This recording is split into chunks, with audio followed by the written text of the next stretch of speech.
പ്രവാസ ലോകത്തെ വാർത്തകളും വിശേഷങ്ങളും അതുപോലെ മാറി മാറി വരുന്ന നിയമങ്ങളും നേരത്തെ അറിയാൻ ഈ ചാനൽ സബ്സ്ക്രൈബ് ചെയ്യൂ. അടുത്തുള്ള ബെല്ലൈക്കൺ എനേബിൾ ചെയ്യാൻ മറക്കേണ്ട. ഒമാൻ വാർത്തകളിലേക്ക് സ്വാഗതം. ഇന്ന് 2025 ജനുവരി 14 ചൊവ്വ. പ്രധാന വാർത്തകൾ.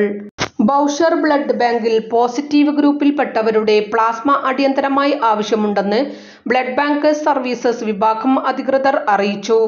നിരവധി രോഗികൾക്കാണ് ഈ ഗ്രൂപ്പിൽപ്പെട്ട പ്ലാസ്മ ആവശ്യമായി വന്നിരിക്കുന്നത്. ദാതാക്കളുടെ എണ്ണത്തിൽ ഗണ്യമായ കുറവുണ്ടായതിനാൽ എല്ലാ ഗ്രൂപ്പുകളുടെയും രക്തം ആവശ്യമായിട്ടുണ്ട്. ബൗഷർ ബ്ലഡ് ബാങ്കിൽ ഞായറാഴ്ച മുതൽ വ്യാഴാഴ്ച വരെ രാവിലെ 8 മണി മുതൽ രാത്രി 8 വരെയും വെള്ളിയാഴ്ച രാവിലെ 8 മുതൽ ഉച്ചയ്ക്ക് 2 മണി വരെയും നേരിട്ടെത്തി രക്തം ദാനം ചെയ്യാം. മുൻകൂട്ടി ബുക്ക് ചെയ്യേണ്ട ആവശ്യമില്ലെന്ന് ബ്ലഡ് ബാങ്കേഴ്സ് സർവീസസ് വിഭാഗം അധികൃതർ അറിയിച്ചു. ഒമാനിൽ ഓരോ ദിവസം കഴിയും തോറും രക്തത്തിന്റെ ആവശ്യകത വർദ്ധിച്ചു വരികയാണ്. രക്തദാനത്തിൽ പങ്കാളിയാകുന്നതിന് പൊതുസമൂഹത്തോട് അഭ്യർത്ഥിക്കുകയാണ് ബ്ലഡ് ബാങ്ക് സർവീസസ് അധികൃതർ. പുരുഷന് 90 ദിവസത്തെയും സ്ത്രീക്ക് 120 ദിവസത്തെയും ഇടവേളകളിൽ രക്തം ദാനം ചെയ്യാവുന്നതാണ്. വിദേശത്ത് നിന്ന് എത്തിയവരാണെങ്കിൽ 4 മാസം കാത്തിരിക്കണം. രക്തത്തിന്റെ ഹീമോഗ്ലോബിന്റെ അളവ് പുരുഷന്മാർക്ക് 13 മുകളിലും സ്ത്രീകൾക്ക് 12 മുകളിലും ഉണ്ടായിരിക്കണം. ബഹ്റൈൻ രാജാവ് ഹമദ് ബിൻ ഈസ അൽ ഖലീഫയുടെ ഔദ്യോഗിക ഒമാൻ സന്ദർശനം ഇന്ന് ആരംഭിക്കും. ഒമാൻ ഭരണാധികാരി സുൽത്താൻ ഹൈതം ബിൻ താരിഖുമായി കൂടിക്കാഴ്ച നടത്തുമെന്നും ദിവാൻ ഓഫ് റോയൽ കോർട്ട് പ്രസ്താവനയിൽ അറിയിച്ചു. ഉന്നതതല പ്രതിനിധി സംഘവും ബഹ്റൈൻ രാജാവിനെ അനുഗമിക്കും. ഇരു രാജ്യങ്ങളുടെയും അഭിലാഷങ്ങൾ സാക്ഷാത്കരിക്കുന്നതിനും സംയുക്ത പ്രവർത്തനം മെച്ചപ്പെടുത്തുന്നതിനുമുള്ള കാര്യങ്ങൾ ചർച്ച ചെയ്യും. പ്രാദേശിക അന്തർദേശീയ രംഗങ്ങളിലെ വിഷയങ്ങളിൽ കാഴ്ചപ്പാടുകൾ കൈമാറും.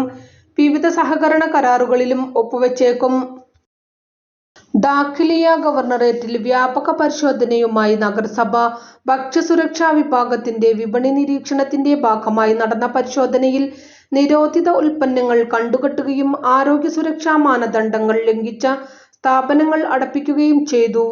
4 സ്ഥാപനങ്ങൾക്കാണ് താഴിട്ടത്. തെരുവ് വ്യാപാരം നടത്തിയ വിദേശികൾക്കെതിരെയും നടപടി നഗരസഭാ അധികൃതർ സ്വീകരിച്ചു. രാജ്യാന്തര തലത്തിൽ ഡോളറിന്റെ മുന്നേറ്റത്തിൽ പിടിച്ചു നിൽക്കാനാകാതെ ഇന്ത്യൻ രൂപയ്ക്ക് കനത്ത തകർച്ച. ഇന്നലെ ഒറ്റയടിക്ക് 44 പൈസ താഴ്ന്ന് ഡോളറിനെതിരെ മൂല്യം സർവകാല റെക്കോർഡ് താഴ്ചയായ 86.40 വരെ എത്തി. ഒറ്റ ദിവസം രൂപ നേരിടുന്ന ഏറ്റവും വലിയ ഇടിവാണിത്. രൂപയുടെ വീഴ്ച ഗൾഫ് കറൻസികളുമായുള്ള വിനിമയ നിരക്കിലും പ്രതിഫലിച്ചു. ഒരു ഒമാനി റിയാലിന് 223.70 രൂപ വരെയാണ് ഇന്നലെ ധനവിനിമയ സ്ഥാപനങ്ങൾ നൽകിയത്. ഡോളർ കരുത്ത് ഇനിയും വർദ്ധിപ്പിക്കുമെന്നാണ് സാമ്പത്തിക വിദഗ്ധർ നൽകുന്ന സൂചന. ഇതുവഴി ഇന്ത്യൻ രൂപയുടെ തകർച്ച തുടരും. അതായത് ഒമാനി റിയാൽ ഉൾപ്പെടെയുള്ള GCC കറൻസി മൂല്യം വർദ്ധിക്കും. പ്രവാസി സമൂഹത്തിന് നല്ല അവസരമാണ് കൈവന്നിരിക്കുന്നത്. തിടുക്കത്തിൽ നാട്ടിലേക്ക് പണം അയച്ച് ലാഭം കൊയ്യാൻ പ്രവാസികൾ ശ്രമിക്കാനുള്ള സാധ്യതയുണ്ട്. എന്നാൽ ഇക്കാര്യത്തിൽ തിടുക്കം വേണ്ടെന്നും കാത്തിരുന്നാൽ ഇനിയും ലാഭം കൊയ്യാനാകുമെന്നുമാണ് വിപണി നൽകുന്ന സന്ദേശം. ഡോളർ സൂചിക നിലവിൽ 109.90 മുകളിൽ എത്തിയിട്ടുണ്ട്. വൈകാതെ 110 ആയി ഉയർന്നേക്കും. ഡോളർ സൂചിക ഉയരുന്നതുവരെ ഡോളറുമായി മത്സരിക്കുന്ന ഇന്ത്യൻ രൂപ ഉൾപ്പെടെ മറ്റു കറൻസികളുടെ മൂല്യം കുറയും. അതേസമയം രൂപയുടെ മൂല്യം ഉയർത്താനുള്ള ശ്രമം റിസർവ് ബാങ്ക് തുടരുന്നുണ്ട്. എങ്കിലും രൂപ പൊടുന്നനെ മുന്നേറാനുള്ള സാധ്യത ഇല്ല എന്നാണ് വിലയിരുത്തൽ. ആദ്യമായിട്ടാണ് രൂപ ഇത്രയും താഴേക്ക് പോകുന്നത്. എന്നാൽ ഇനിയും രൂപ മൂല്യം ഇടിഞ്ഞ് മൂക്കുകുത്തിയേക്കാം. വൈകാതെ രൂപയുടെ മൂല്യം 90ലേക്ക് എത്തിയേക്കുമെന്നും സാമ്പത്തിക വിദഗ്ധർ അനുമാനിക്കുന്നു. രൂപയുടെ മൂല്യം കുറയുന്നതിലൂടെ ഇറക്കുമതി ചെയ്യുന്ന വസ്തുക്കളുടെ വില വർദ്ധിക്കും. ഇന്ത്യ പ്രധാനമായും ഇറക്കുന്ന വസ്തുവാണ് ക്രൂഡ് ഓയിൽ. ബ്രന്റ് ക്രൂഡ് ബാരലിന് $80 പിന്നിട്ടു. ഇത് ഇന്ത്യയെ സംബന്ധിച്ചിടത്തോളം വൻ തിരിച്ചടിയാണ്.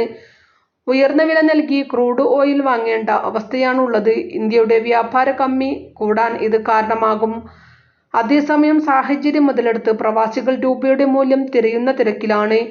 എക്സ്ചേഞ്ചുകളിൽ ഇതു സംബന്ധിച്ച് അന്വേഷണം വർദ്ധിച്ചിട്ടുണ്ട്. സർവകാല റെക്കോർഡിൽ എത്തിയ വിനിമയ നിരക്ക് വരും നാളുകളിൽ റെക്കോർഡുകൾ വീണ്ടും ഭേദിച്ചേക്കും. ഇത്രയും കൂടുതൽ മൂല്യം റിയാലിന് ലഭിക്കുന്നത് ആദ്യമായാണ്. ഇനിയും റിയാൽ മൂല്യം കൂടിയേക്കുമെന്നാണ് റിപ്പോർട്ടുകൾ. വരും ദിവസങ്ങളിലും രൂപ മൂല്യം ഇടിയുമെന്നും അതുകൊണ്ട് തന്നെ പ്രവാസികൾ കാത്തിരുന്നാൽ ലാഭം കൊയ്യാനാകുമെന്നും നിരീക്ഷിക്കുന്നവരുണ്ട്. സുൽത്താൻ ഖാബൂസ് ഗ്രാൻഡ് മസ്ജിദ് സന്ദർശിക്കാൻ ഫീസ് ഏർപ്പെടുത്തി അധികൃതർ. സന്ദർശക അനുഭവവും മാനേജ്മെന്റും മെച്ചപ്പെടുത്തുന്നതിന്റെ ഭാഗമായാണ് നിശ്ചിത സന്ദർശന ഫീസ് ഏർപ്പെടുത്തിയിരിക്കുന്നതെന്ന് Sultan Qaboos higher centre for culture and science വിഭാഗം അറിയിച്ചു. ഫീസ് ഏർപ്പെടുത്തിയത് സംബന്ധിച്ച ചർച്ചകൾ സമൂഹ മാധ്യമങ്ങളിൽ ഉയർന്നതോടെയാണ് അധികൃതർ വിശദീകരണവുമായി രംഗത്ത് എത്തിയിരിക്കുന്നത്.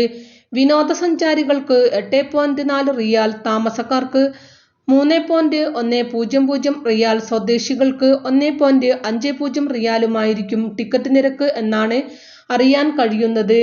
അതേസമയം 5 നേരത്തെ പ്രാർത്ഥനകൾക്കായി മസ്ജിദ് മുസ്ലിങ്ങൾക്ക് തുറക്കുമെന്നും പള്ളിയിലെ സാംസ്കാരിക, ശാസ്ത്രീയ, മത സൗകര്യങ്ങളിലേക്കുള്ള പ്രവേശനം സൗജന്യമായി തുടരുമെന്നും അധികൃതർ അറിയിച്ചു. തിരക്കേറിയ സീസണുകളിൽ വിനോദസഞ്ചാരികളുടെ എണ്ണം വർദ്ധിക്കുന്നതിനാൽ ഈ നീക്കം അനിവാര്യമാണെന്നും പ്രസ്താവനയിൽ വ്യക്തമാക്കി. മതപരവും സാംസ്കാരികവുമായ ഒരു പ്രധാന നാഴികക്കല്ലായ മസ്ജിദിന്റെ പവിത്രത നിലനിർത്തുകയും തടസ്സമില്ലാത്ത സന്ദർശക അനുഭവം ഉറപ്പാക്കുകയും ചെയ്യുമ്പോൾ വർദ്ധിച്ചുവരുന്ന തിരക്കിനെ ഉൾക്കൊള്ളാൻ പാടുപെടുകയാണ്. മസ്ജിദിന്റെ സാംസ്കാരികവും ചരിത്രപരവുമായ സമഗ്രത കാത്തുസൂക്ഷിച്ച് വലിയ ജനക്കൂട്ടത്തെ നിയന്ത്രിക്കുന്നതിനായി അധികൃതർ സ്വകാര്യ മേഖലയുമായി കൈകോർത്തതായും Sultan Qaboos higher centre for culture and science വിഭാഗം അറിയിച്ചു. കരാർ പ്രകാരം സന്ദർശകരുടെ പ്രവേശനം സംഘടിപ്പിക്കുകയും മാന്യമായ വസ്ത്രങ്ങൾ നൽകുകയും ചെയ്യും. സന്ദർശകരുടെ പ്രയോജനത്തിനായി വ്യത്യസ്ത ഭാഷകൾ സംസാരിക്കുന്ന 35 ഒമാനി ഗൈഡുകളെയും നിയമിച്ചിട്ടുണ്ട്. ഗാലയിൽ 2001 നിർമ്മാണം പൂർത്തിയാക്കിയ ഗ്രാൻഡ് മസ്ജിദ് അന്നത്തെ ഭരണാധികാരി പരേതനായ സുൽത്താൻ ഖാബൂസ് ബിൻ സയീദ് ആണ് ഉദ്ഘാടനം നിർവഹിച്ചത്. 6 വർഷം കൊണ്ടാണ് പള്ളിയുടെ നിർമ്മാണം പൂർത്തീകരിച്ചത്. പ്രാർത്ഥനാ ഹാളിന്റെ തറ മുഴുവൻ മൂടുന്ന പരവതാനിയാണ് മസ്ജിദിന്റെ രൂപകൽപ്പനയിലെ ഒരു പ്രധാന സവിശേഷത. ഇതിന് 21 ടൺ ഭാരമുണ്ട്. 600-ലധികം തൊഴിലാളികളും കൈകൊണ്ട് നിർമ്മിച്ച ഈ പരവതാനി മറ്റനേകം വിശേഷങ്ങളും അടങ്ങിയതാണ്. ലോകത്തിലെ ഏറ്റവും വലിയ ഒറ്റപ്പീസ് പരവതാനി ആയിരുന്നു ഇത്. ലൈബ്രറി ഉൾപ്പെടെ ഗവേഷണ കേന്ദ്രങ്ങളും പള്ളിയിലുണ്ട്. വിശാലമായ ഗാർഡനുകളിൽ ചുറ്റപ്പെട്ട പള്ളിയുടെ കാഴ്ച ഏറെ മനോഹരമാണ്. നിർമ്മാണ രീതികൾ കൊണ്ടും വലിപ്പം കൊണ്ടും ഏറെ സവിശേഷതകളുള്ള പള്ളി തലസ്ഥാനത്തിന്റെ തന്നെ മുഖമാണ്. 3 ലക്ഷം ടൺ മാർബിളാണ് പള്ളിക്കായി ഉപയോഗിച്ചിരിക്കുന്നത്. ടർക്കിഷ് രത്നക്കല്ലുകളും നിർമ്മാണത്തിൽ ഉപയോഗിച്ചിട്ടുണ്ട്. 200 ശില്പികളുടെ കരകൗശല വൈദഗ്ധ്യം പള്ളിക്ക് ചാരുതയേകുന്നു. മസ്കത്തിന്റെ കിരീടത്തിലെ ആഭരണം എന്നാണ് സുൽത്താൻ ഖാബൂസ് മസ്ജിദിനെ പ്രശസ്ത ട്രാവൽ എഴുത്തുകാരൻ റെബേക്ക ഹാലറ്റ് വിശേഷിപ്പിച്ചത്. ഒമാൻ വിഷൻ 2040ന്റെ ഭാഗമായി ആരംഭിക്കുന്ന national lab for local content മസ്കത്തിൽ ഔദ്യോഗികമായി ആരംഭിച്ചു. ടെൻഡർ ബോർഡ് ജനറൽ സെക്രട്ടേറിയറ്റും Oman vision 2040 implementation follow up യൂണിറ്റും സംയുക്തമായി നടപ്പാക്കുന്ന സംരംഭമാണ് national lab for local content. 2 ആഴ്ച നീണ്ടുനിൽക്കുന്ന പരിപാടിയിൽ 43 സർക്കാർ, സ്വകാര്യ മേഖലാ സ്ഥാപനങ്ങൾ പങ്കെടുക്കുന്നുണ്ട്. ഊർജം, ധാതുക്കൾ, നിർമ്മാണം, വൈദ്യുതി, വെള്ളം, ആരോഗ്യം, സൈനിക സുരക്ഷാ മേഖലകൾ എന്നിങ്ങനെ നിരവധി സുപ്രധാന മേഖലകളെ ലക്ഷ്യം വയ്ക്കുന്നതാണ് സംരംഭം. ഈ മേഖലകളിലുടനീളം പ്രാദേശിക ഉള്ളടക്കം മെച്ചപ്പെടുത്തുന്നതിനായി സമഗ്ര റോഡ്മാപ്പ് വികസിപ്പിക്കുകയാണ് ലാബിന്റെ പ്രാഥമിക ലക്ഷ്യമെന്ന് അധികൃതർ പറഞ്ഞു. കൈക്കുഞ്ഞുമായി യാത്ര ചെയ്യുന്നവർക്ക് 3 കിലോ സൗജന്യ ഹാൻഡ് ബാഗേജ് അനുവദിച്ച് എയർ അറേബ്യ. നിലവിൽ എയർ അറേബ്യ യാത്രക്കാർക്ക് 10 കിലോ സൗജന്യ ഹാൻഡ് ബാഗേജ് അനുവദിക്കുന്നുണ്ട്. ഇതുകൂടാതെയാണ് കൈക്കുഞ്ഞുമായി യാത്ര ചെയ്യുന്നവർക്ക് 3 കിലോയുടെ ചെറു ഹാൻഡ് ബാഗേജ് കൂടി അനുവദിച്ചിരിക്കുന്നത്. യാത്രയ്ക്കിടെ കുഞ്ഞുങ്ങൾക്ക് ആവശ്യമായ സാധനങ്ങൾ കൊണ്ടുപോകുന്നതിനായി ഇത് ഉപയോഗിക്കാമെന്ന് കമ്പനി വ്യക്തമാക്കി. മൊത്തം തൂക്കം 10 കിലോ വരുന്ന ക്യാബിൻ പാക്കേജ് 2 പെട്ടികളായി ഉപയോഗിക്കാം. ക്യാബിനിൽ സൂക്ഷിക്കുന്ന ബാഗിന്റെ അളവ് 55-40-20 സെന്റിമീറ്റർ ആയിരിക്കണം. സീറ്റിന് മുൻവശത്ത് സൂക്ഷിക്കുന്ന ബാഗിന്റെ അളവ് 25-33-20 സെന്റിമീറ്റർ ആയിരിക്കണമെന്നും കമ്പനി അറിയിച്ചു.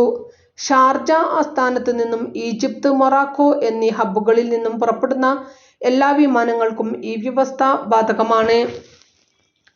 മഫേല ഇന്ത്യൻ സ്കൂളിൽ നിർമ്മിച്ച അത്യാധുനിക സൗകര്യങ്ങളോട് കൂടിയ ഈ ബ്ലോക്ക് കെട്ടിടം പ്രൗഢമായ ചടങ്ങിൽ Indian school director board chairman doctor Sivakumar Manickam വിദ്യാർത്ഥികൾക്കായി സമർപ്പിച്ചു.